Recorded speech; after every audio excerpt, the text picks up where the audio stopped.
Merhaba arkadaşlar, kanalıma hoş geldiniz.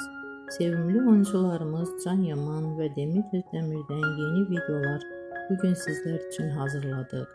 Demet Özdemir sana bir sır vereceğim. Kurt Seyit, Şura ve Çilek Kokusu dizisinde rol almış ve herkes tarafından çok beğenilmiştir. Biz de sizler için onların güzel paylaşımlarını hazırladık.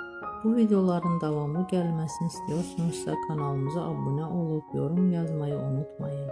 Bizden bu kadar. Herkese teşekkür ederiz. Hoşça kalın.